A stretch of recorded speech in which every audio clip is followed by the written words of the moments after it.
All right, no doubt about it. I'm on my way home. No turning back. How about you? We're on our way home. I want to continue with the series, The Word of the Year. This is the Word of the Year I had a few years ago, and I got to admit it's not my favorite Word of the Year because it gets me under conviction too much. But I want to go ahead and talk about it anyhow. The word is others. Others.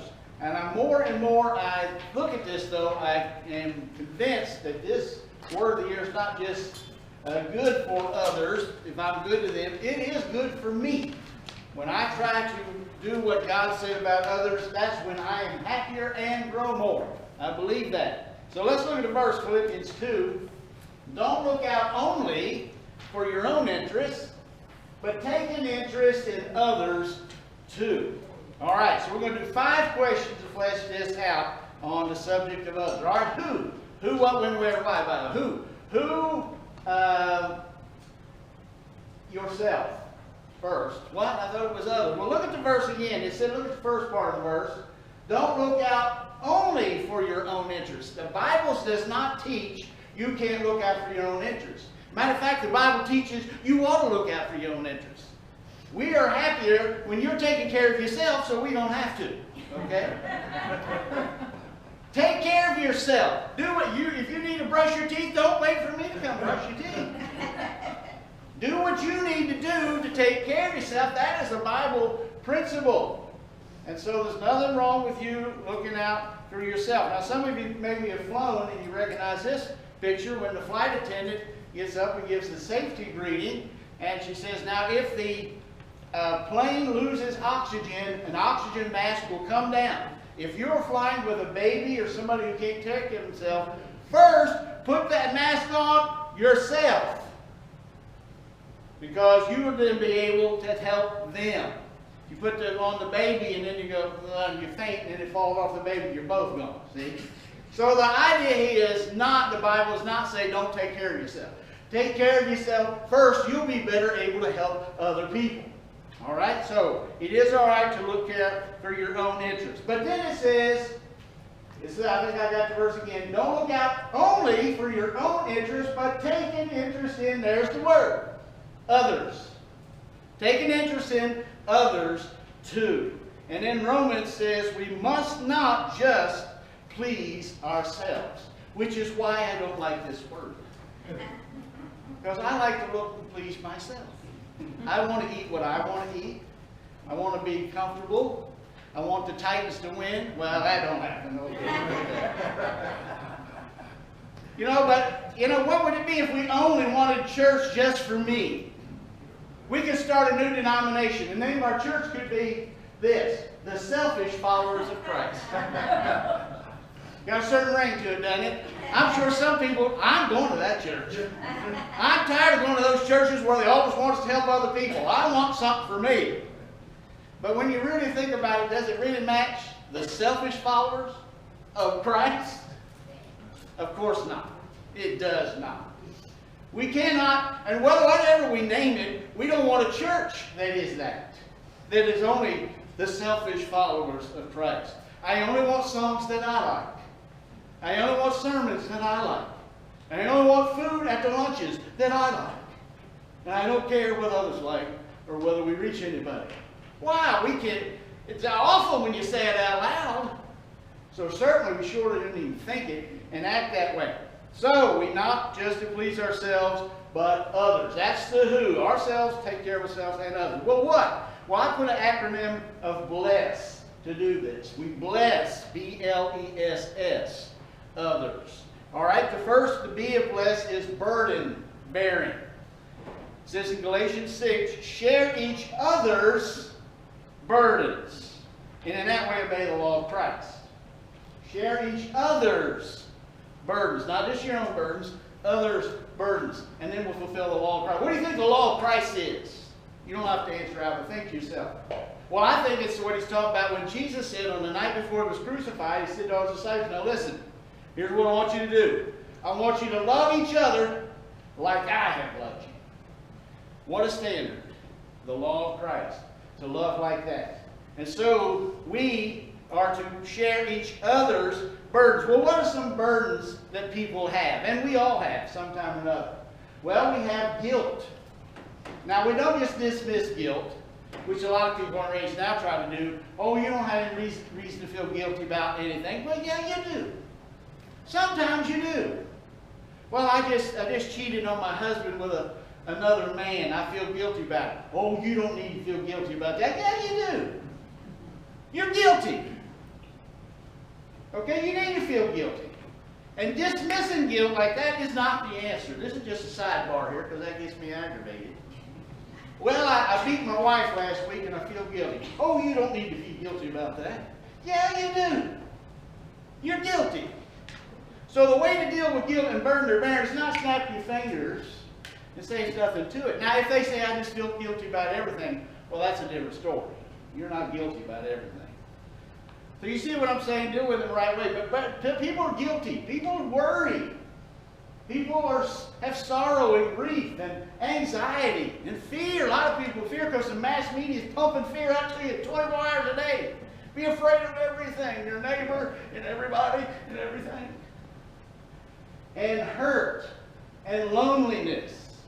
Physical needs, and people just don't understand. They don't have any wisdom. All kind of burdens that people have that we can help them bear. I love this quote by John Piper. He says this: here's a vocation, a work, a calling, a job that will bring you more satisfaction than if you became a millionaire 10 times over. This would be better than you hitting the lottery. Develop the extraordinary skill for detecting the burdens of others and devote yourself daily to making them lighter. What a great quote. Better for you, make you happier and feel better than if you were a millionaire, is if you go around bearing others' burdens. Whoa. And I think there's a lot of truth for that. That's why I said this is good for you and me. This is the way we grow. A lot of times when we're with other people and we help them and we do things, then we can become more patient and kinder and all of these things. So here's just 4 quick ways to bear. We don't want to burden more, to bear somebody's burden. Prayer. What a power we have to go to God for them and don't do it. When I see somebody request, I don't know if you're on Facebook or some social media, when I see them request prayer, the thing I do is I pray right then so I won't forget. I hope we are praying. But we can pray for their burden. And a couple of things we've had in our lives recently, people tell, oh, I'm praying for them, Richard. That meant a lot to me because I believed them. I believe they cared enough that they took my name before the throne of God. That's a blessing. You want to bless, you want to bear the burdens, pray for them. And then presence. Presence is a way to bear somebody's burden. Last week, the week before last, minute you know my brother died. Weekend before last. And I'm talking to Sandy. I don't know where I should go down or not, and or to just be there with him. And I did, and when I saw my niece, my sister-in-law had COVID bad, was in bed when her own husband died. My other niece was staying with her, so my other niece was at the hospital in the lobby by herself crying. When I saw that, I knew it was right that I drove down there to just be with her. She needed somebody to bear that burden of grief. So my son and I went down there. Sometimes presence. You say, I don't know what to say. You'd be amazed at how much it is. You just went there with them through the trouble they're suffering. And so presence is a way to bear burdens and to listen. Sometimes people just need somebody to hear them out. Now, I'm not talking about whining every day about the same thing, but I'm talking about someday you just come back and you're aggravated with your boss and you let your wife or husband just let you vent to them or something. Sometimes we just need somebody to listen. And that's a way that helps. And I'm amazed that sometimes when people came to me with a problem, I listened to them and they said, boy, you helped me feel a lot better. I didn't even say anything. But it does. And then sometimes there's ways to help. You actually prayer something and present something, but sometimes they need more than those things. And they need you to do something. And you want to be able to do that. I got a picture of a guy trying to lift up a couch. Now, I don't know if he just moved to the side of the road, the other side of the room with his bare feet, he's all right. But if you got a heavy couch like I got, and you're going to carry it outside through the doors, out and put it down the stairs and in a truck, you need some help. And it's a lot easier to do some things if somebody would just get over there to the other side and help us. And sometimes what we need, and I said everybody has a responsibility of taking care of your own needs, but sometimes it's a heavier burden than you can take care of. And somebody's got to grab the other side of the couch. That's when we can be there for that. All right, so that's the B. Bless is burden bearing. L is love. Again, we're supposed to love your neighbor as yourself. And so there's not a lot of time to get into everything that love means, except God, and maybe a good prayer every morning be, God, help me to love people today and show your love through me. Wouldn't that be a good prayer for that day? Who can't use more love? It's a thing that never runs out and never gets old. All right, the E is encouragement.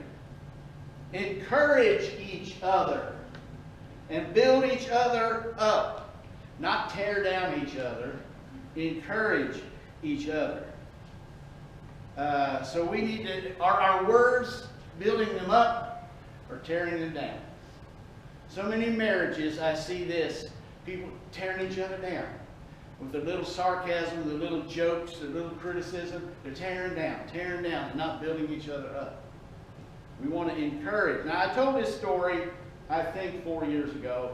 I'm going to tell it again because I like it so much. It's a true story. It was written in Reader's Digest several years ago about a nun taught in a Catholic school in Minnesota, a small town called Morris, Minnesota.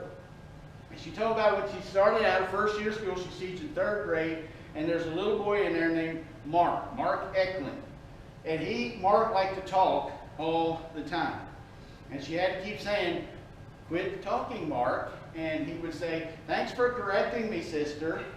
And so she, every time he would say that, finally he just talked so much, she said, Mark, if you talk one more time, I'm going to tape your mouth up. Now she knew as soon as she said it, she shouldn't have done it because and this is something all parents learn, they will test you on any promise or vow you make.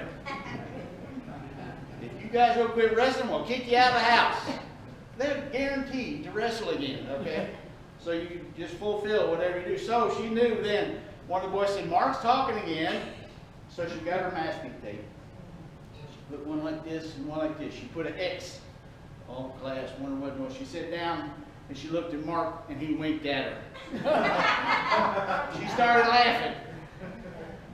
And the whole class cheered when she took the tape off. And when she took the tape off, she said, thank you for correcting me, sister.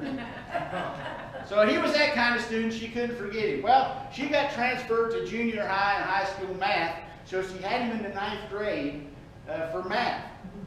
And this is several years ago, and all the kids were not getting it that day. It was a Friday, and everybody was sort of aggravated with not getting it and aggravated with each other. She said, hold on, just put your math books away. I want you to get out 2 sheets of paper, and I want you to write the name of every student in here and leave a line after the name. And then I want you to write the nicest thing you can think of about that student. It's 9th grade. So they all took their papers out and they wrote them down. They turned them in. Class was over for the weekend. She went home. She wrote down every student's name and all the things that the people in the class had said about them. Nice things, good things. Took 2 pages. Monday morning she handed those out and everybody said, oh wow. I didn't know they thought that. I didn't know like somebody liked me. And there's a whole different atmosphere. She said, all right, now let's get back to math. They never looked at their papers again. Fast forward a few years, she's riding home with her parents after a vacation. They picked her up at the airport, and the dad said, the Eklunds called you. Oh, I wonder how Mark's doing. And he said, he was killed in Vietnam this week. And they want you to come to the funeral. So she said, okay. She went to the funeral. She described the funeral. They went to one of the other students' house. It's a small town, so people still knew each other, for the lunch afterwards. And the parents came to her and said, I want you to see something that was in Mark's pocket when he died. And it was that paper. And another one of the students came up and said, I keep mine all the time. I've got it in my scrapbook. Another said, my husband may put it in our wedding album. And another one said, I've got mine right now. I carry it with me everywhere. We all kept our papers. And that's when she started crying for Mark and all of them. But you see how nice it was, how much it meant to them to get something good said about them when we get so little in this world.